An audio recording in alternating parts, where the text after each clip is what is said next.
Okay, so those are very exciting times. In fact, I very much remember this was a nice conference in Berkeley several years ago now. It's about 6 or 7 years ago. It was truly a great time. And in fact, I would say that's a time when AI or artificial intelligence entered the field of neuromorphic engineering, or perhaps the other way around, I would say, that neuromorphic engineering entered the field of AI. We had this defeat of the human here in the game of Go. And this was truly, for many years, for decades, this was the holy grail of AI, right? So solving a really hard problem, in this case, is a game, but the computational complexity of the game is really daunting. And sure, you have the machine, in this case, is Google's DeepMind infrastructure with the TensorFlow processing units, defeating then the human champion in this game of Go. And it's all great, but if you look at the energy budgets, they're there. So sure, Google literally had very deep pockets, right? So you had 100 kilowatts of power there, powering the machine versus the 100 watts of metabolic power that the human is engaged in trying to win the game here. And so that is actually not atypical. If you look at the field of AI in general, so where has it gone since then? Sure, we have all these great advances in lowering the percentage error of this really massive or growing machine learning systems. And sure, you have had about an order of magnitude improvement in error rates in deep learning, but this comes at tremendous cost. So if you look at the scale of this, sure, here actually several orders of magnitude of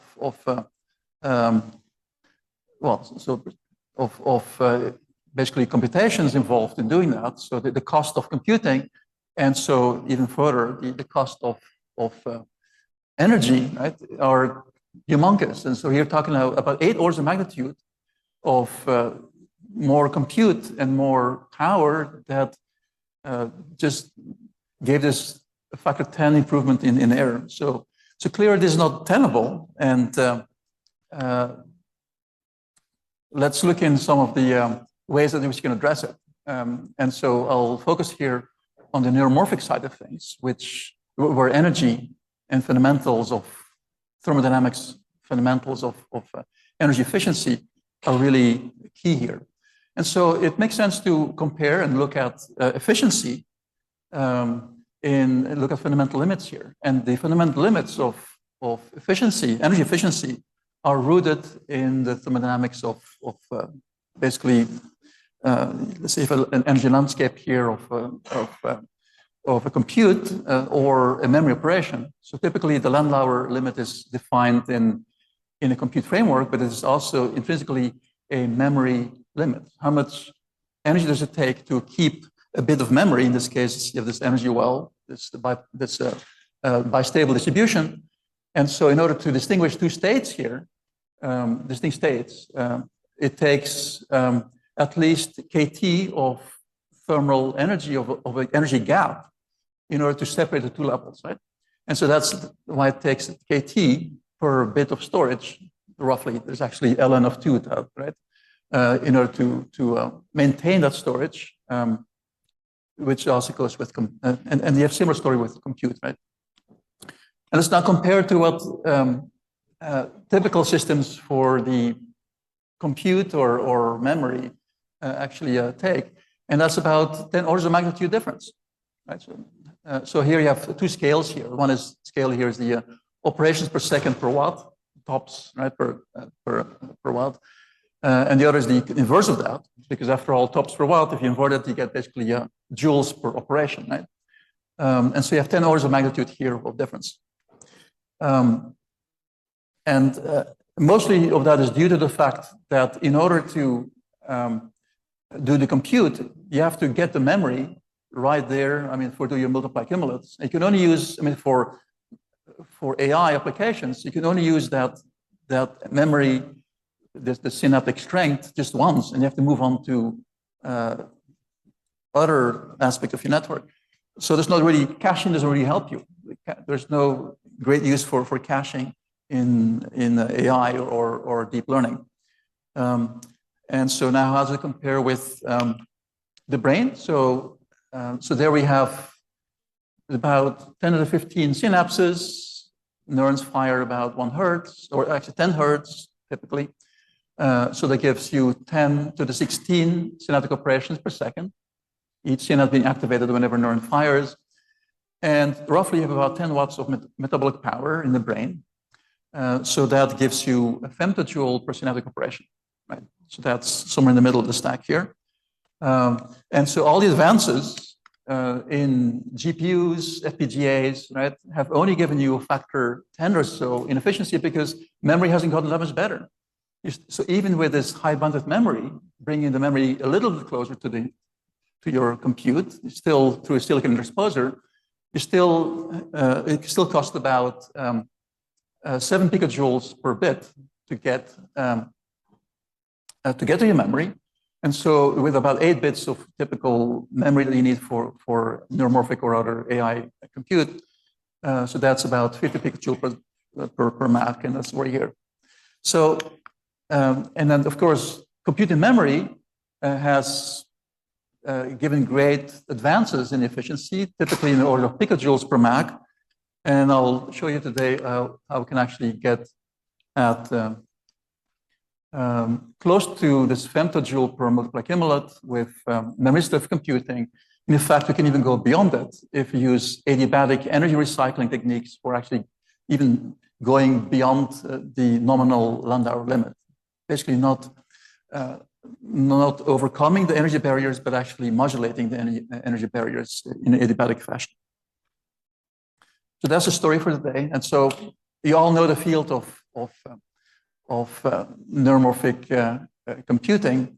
And so it started with Carver Mead, who looked at the thermodynamics of what it takes to compute, right? And so literally what you have, so instead of doing operations based on just digital compute frameworks, you take inspiration from the brain, not only in what it does for the compute, but also how it is structurally organized. And in the physical foundations of that elemental level of what devices do compared to what equivalent devices or systems do in biology. And of course, learning and adaptation are key to all that. So the foundations, so before Carver, I would say John von Neumann actually is the first one who looked at the brain, comparing, in this case, classical, in this case, what he started, the field of von Neumann computing, of basically this serial way of doing digital compute. He contrasted actually that with the way the brain is organized with massively parallel architectures, distributed computing. And he advocated for computing memory before the whole field actually started doing that. So it's so unfortunate that we actually refer to non-von Neumann computing as basically the field what he started is at the end of his life in this book. Richard Feynman is well known for several things, but so he coined the term, there's lots of room at the bottom, and that inspired us to really go deeper with nanotechnology, and this has driven partly this revolution in VLSI, which Carver also saw coming. In fact, it's Carver Mead who coined the term Moore's law. In fact, was a good friend with Gordon Moore, and he saw this scaling of basically getting to the bottom of nanotechnology and scaling up things to very large dimensions. He saw that coming, and so both of them really started, in a way, or helped start this field of VLSI systems at very large scale. But they're also, so perhaps less known, is they advocated for analysis by synthesis. In fact, one of the last things that Richard told us is, what I cannot create, I do not understand. So if you really want to understand how the brain works, you need to build it, right? And so Carver took that to heart, and he started the field of neuromorphic computing and neuromorphic engineering exactly doing this kind of analysis, synthesis approach. So unlike the typical means for doing neuroscience as an intrinsically reductionist view of analysis, basically go down to the lowest level of the hierarchy in which you can tease apart the function of nervous system. In fact, if you go to the Society for Neuroscience meeting, there are posters and posters, thousands of posters, all describing the latest advances of what is happening here, of new peptides, neuropeptides, neurotransmitters, molecular scale things, advances, and it's all great, but it's important to also put things back together. And so engineers will synthesize through a systems approach, synthesize function from the ground up, I guess, all the way to the higher level. And so this analysis by synthesis approach of neuromorphic computing just takes advantage of the fact that at each level of scale, right, all the way from the brain level down to this elementary level of ion and electron transport, you have these foundations, thermodynamic foundations, in fact, Boltzmann distributions that play out in a very isomorphic fashion. So that's where neuromorphic engineering comes from. So this really panned out. So this thermodynamics of how electrons, say, move through channels of transistors across an energy barrier, right? With this Boltzmann distribution, basically giving you this exponential relationship between conductances or currents versus gate to source or gate to drain voltage, right? So the same dynamics also plays out, or thermodynamics plays out, if you look at, say, how ions move through ion channels, right? And so you get the same exponential dependence, right? In fact, the slope is a lot better in biology. So there is about 4 millivolts or 5 millivolts per E-fold, as opposed to the KT over Q. This is the 25 millivolt or so that you have with MOS transistors.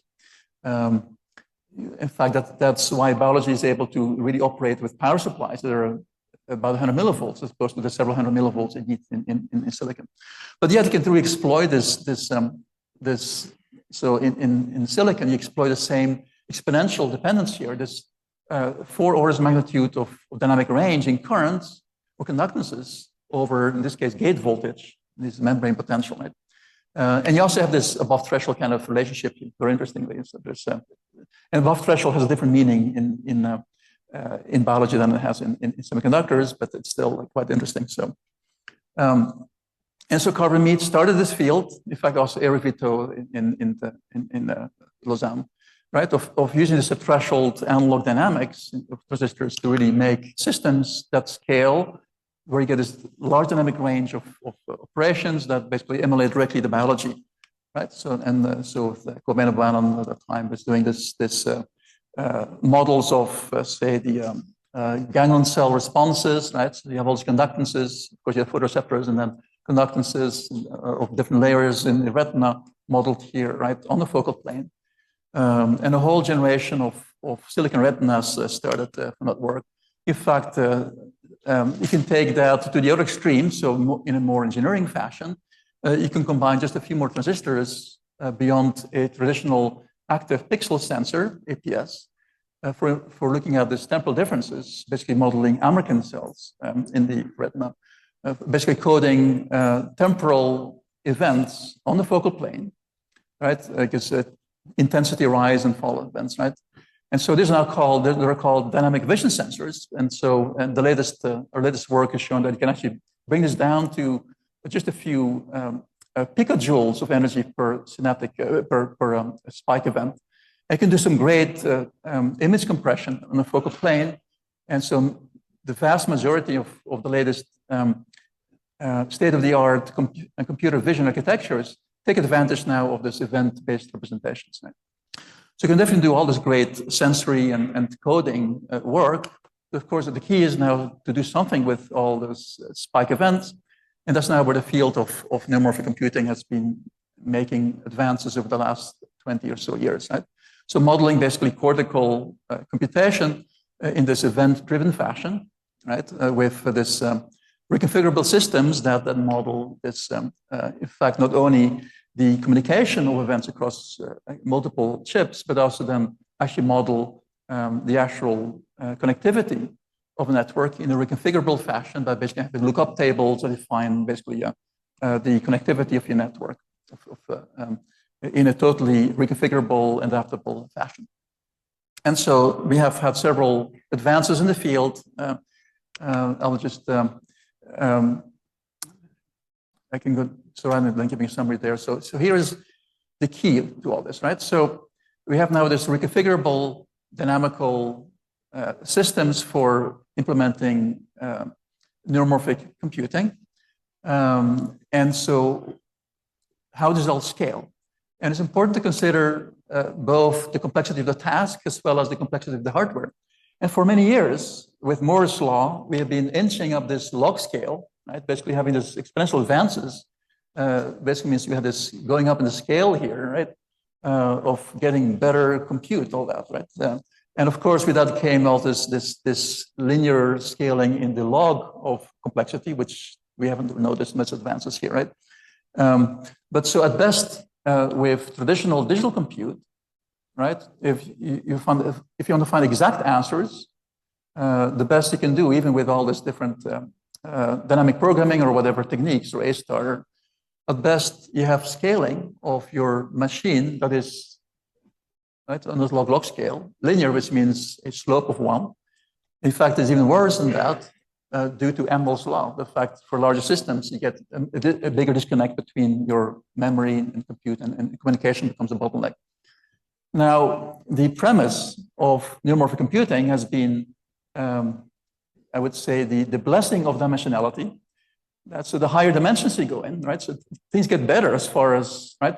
If you're happy with approximate solutions, those approximate solutions get better in very high dimensions. And so then this concept of distributed parallel processing, or this analog way of looking at the world, pans out, right? So in problems of hard problems in very high dimensions.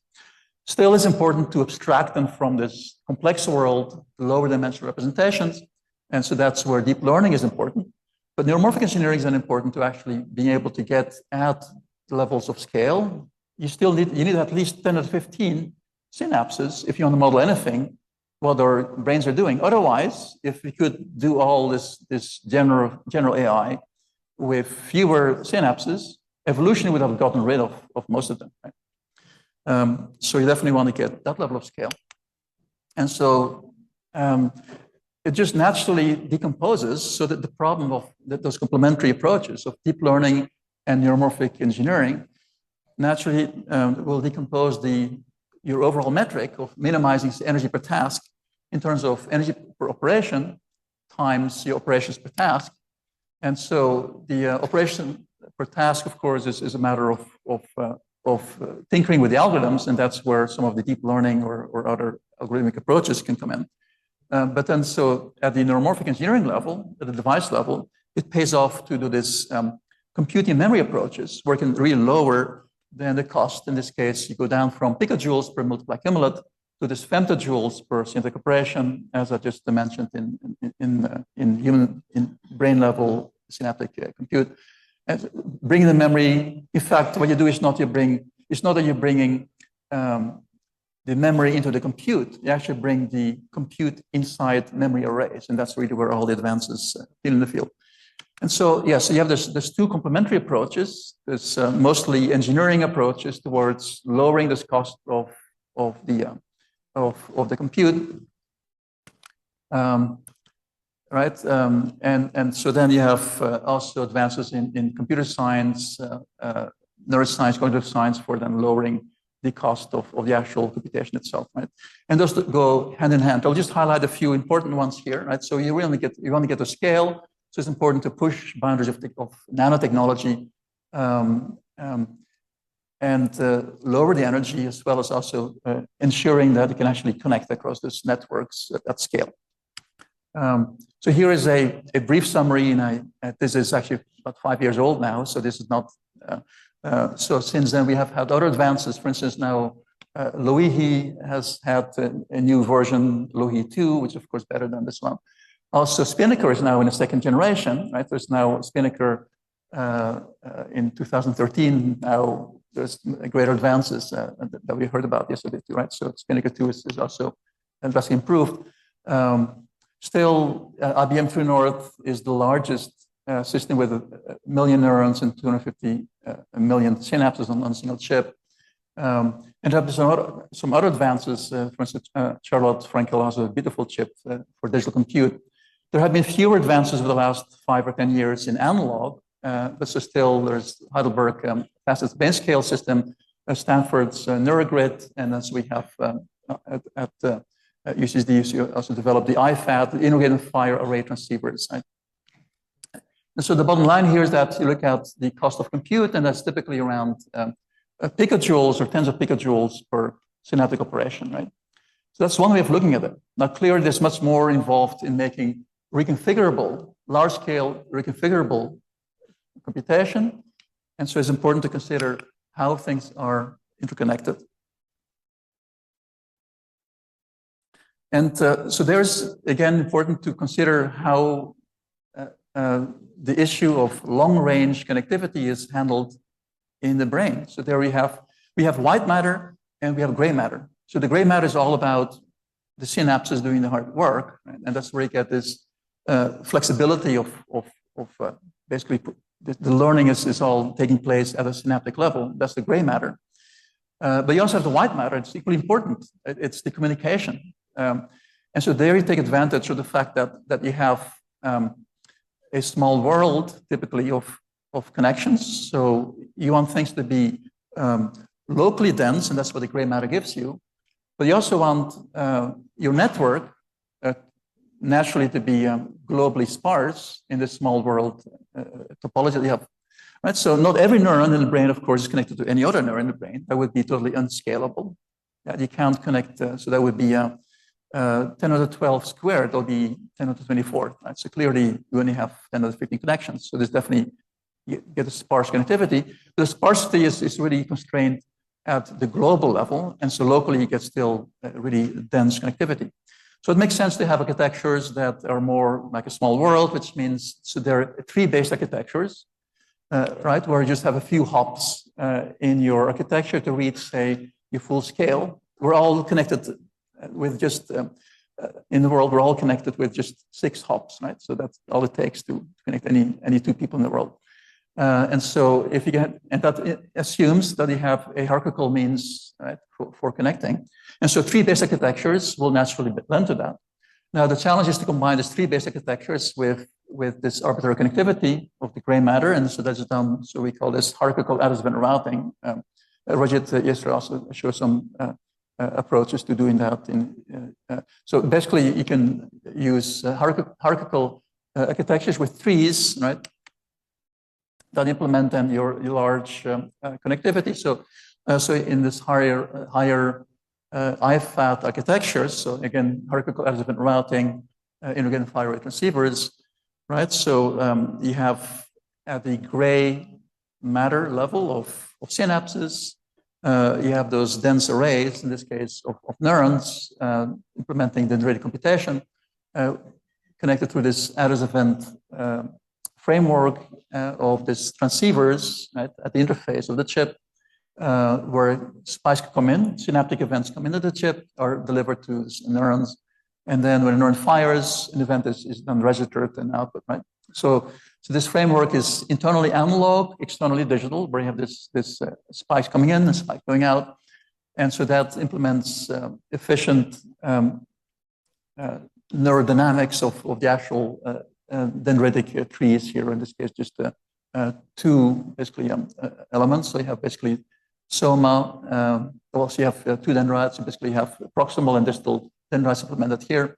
But then the synapses themselves are represented in tables, just in memory. In this case, DRAM just next to it. And so then, for long-range connectivity, that you have this tree of this where right, where you have this events that are communicated. And this is basically source addressing, right? So when a neuron fires, only that source address is communicated through entire architecture, and so then events will transcend the So so you go up in the hierarchy, and then on the way down in the hierarchy, right? So it's only, right? So the fan out only happens really towards on the way down, and so the greatest fan out then happens at the leaf node in the architecture, right? So we have then again local here most of your postsynaptic destinations implemented in those memory tables there. So that's the framework of hierarchical additive event routing in integrated Fourier transceivers. And so there you can get about picojoules, about 10 or 20 picojoule of energy per synaptic events, mostly limited by the fact that you have to go off chip, right, to reach your destinations. And so the nice thing is we have all these great advances that have come about in memory technology beyond today's DRAM as being the workhorse of all compute. And so you have all heard of PC RAM, phase memory, RRAM, or ReRAM, basically random, this is a resistive random access memory, or MRAM, right? So this is, of course, not new to this field of NICE. We have all those advances here that you all know this, right? But for the layman person, so you have those technologies have really been pushed for digital compute applications, right? Where this memory are basically just replacements. There's non-volatile replacements for DRAM. And so give you the best of both worlds in terms of relatively fast write and read speeds, while still having this non-volatile nature, right? And so it's better than Flash in that sense, and almost as fast as DRAM. So this is great to have those technologies available for digital compute. But it's actually also ideal for neuromorphic applications, because right there, this, right? So right, so here you have this conductance element that is driven, right, by on the word line here.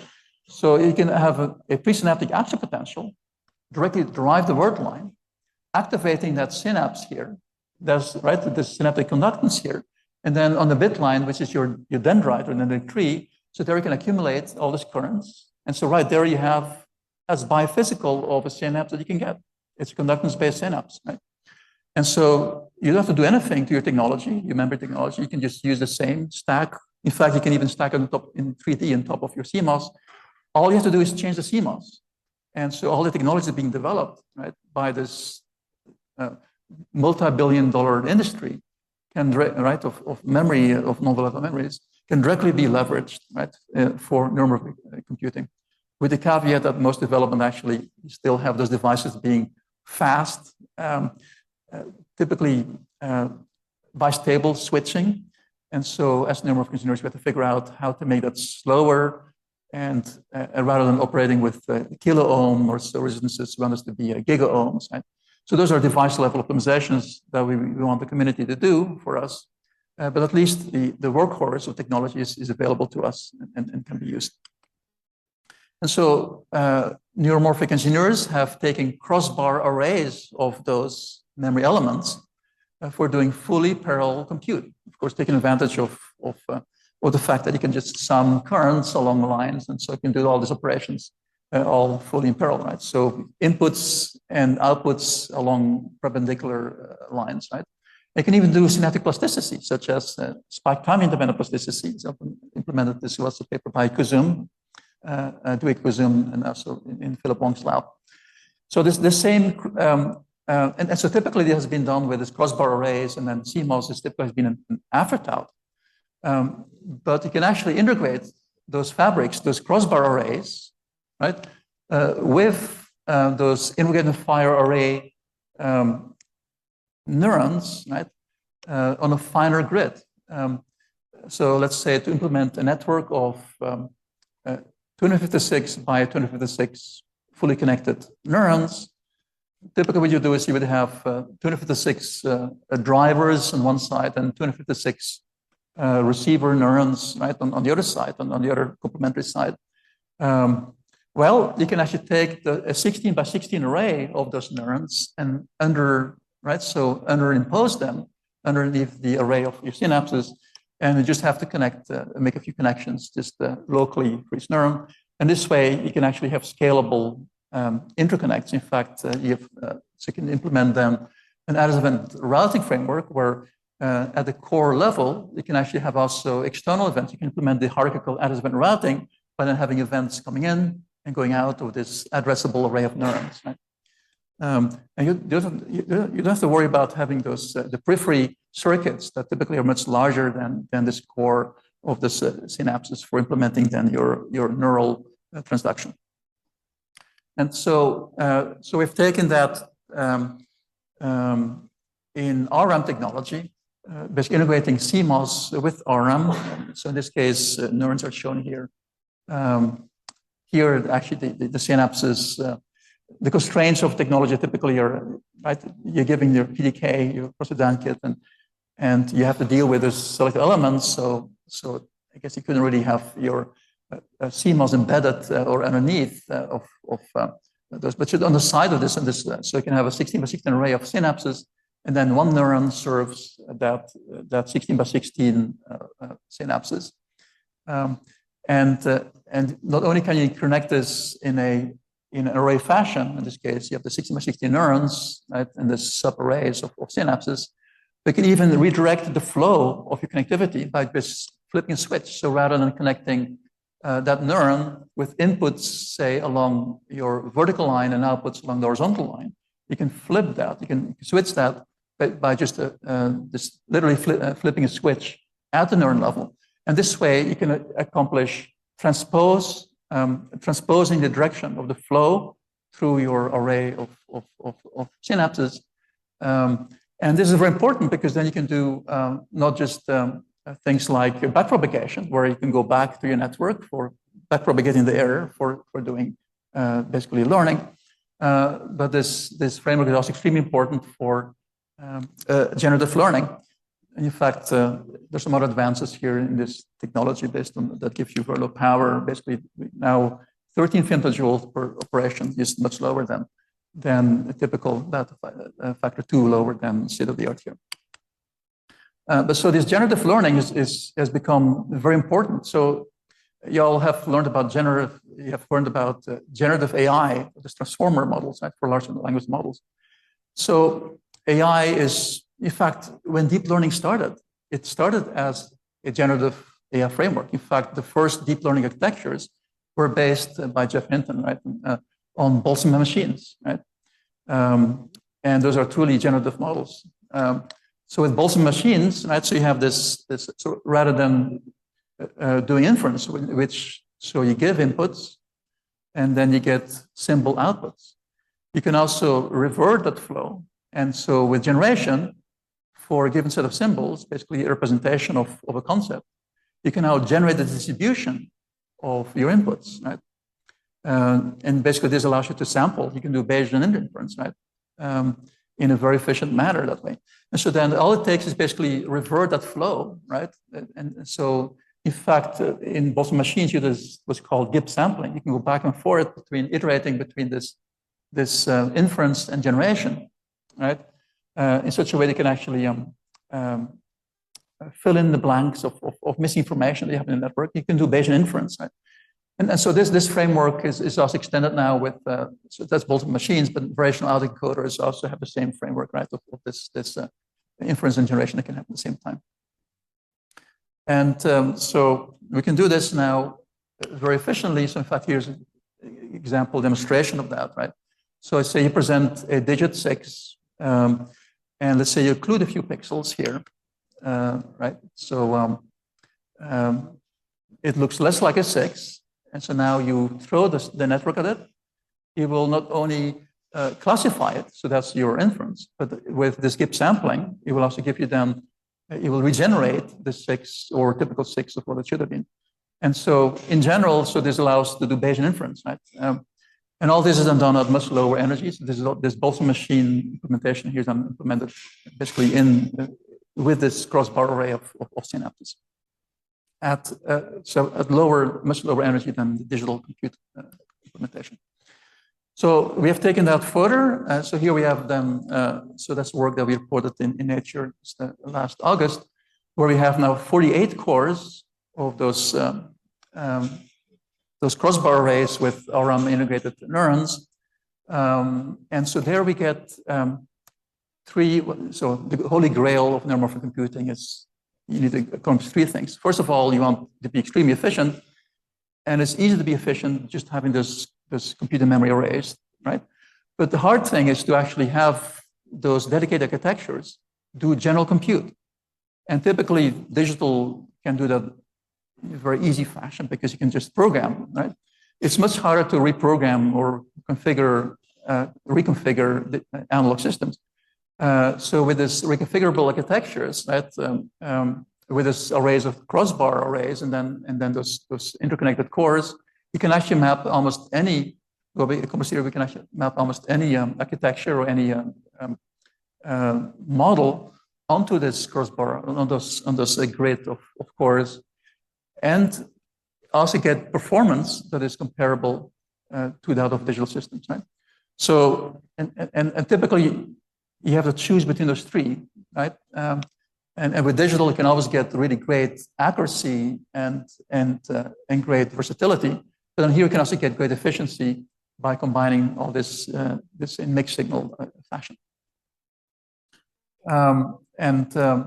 So that's done by basically mapping just whatever architecture, whether it's the CNN, the ConfNet, or Boltzmann machines, you map that onto this tiled organization, right, of cores. So then you, the key here to get still good performance on par with digital compute has been to bridge the gap of performance that is due to mismatch and nonlinearities that you have in any analog compute by retraining. In fact, we have only one sweep of training to this architecture, right? So, but basically by incrementally training your architecture, you start by you train the entire network in digital, of course. You get great performance, right? And that's where you start here, right? And so then layer by layer, you will then program it onto your architecture and then on this RM array. And then what you do is for each, right? So then you observe the output of the first layer from your training set, right? And then you retrain the remaining layers in digital. Now you get new weights, and now you will basically program the next layer. And you keep iterating this one layer at a time. And so basically, in the same amount of time that it would have taken you to program that array anyway, basically by iterating on the training process, chip in the loop training process, throughout the programming phase, you have accomplished now that each time the remainder of the network will accommodate the mismatch and nonlinearities of what has been implemented in the previous layers, right?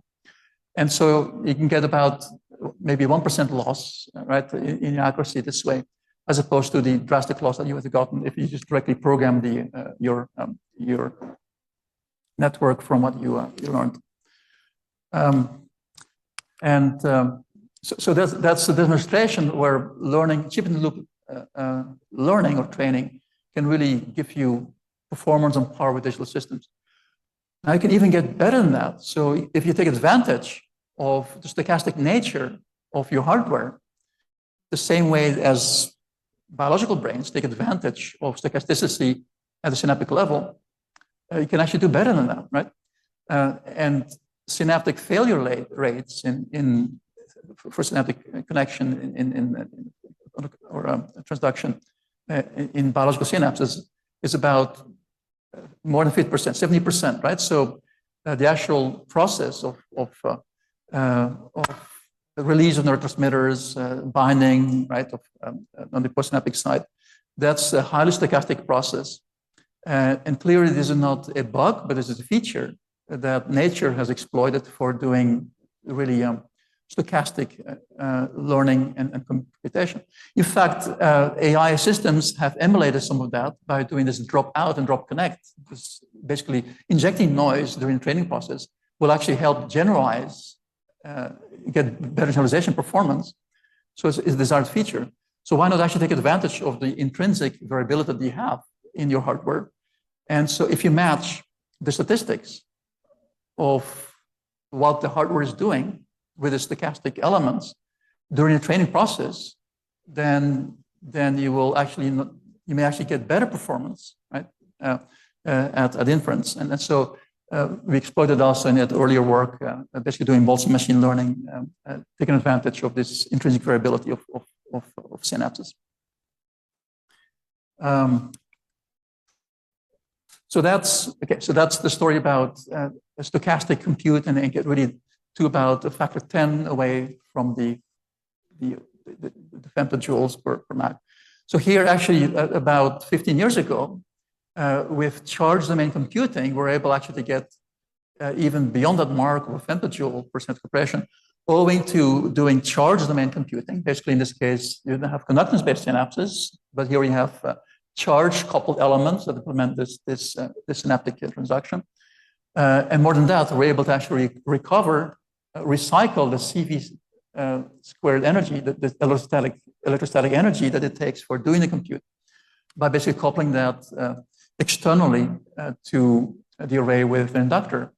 And this way, we're able to get down to femtojoule per accumulate in 0.25 micro technology. Now, in today's deep submagnetic technologies with fully depleted SOI, you can actually do much better than that.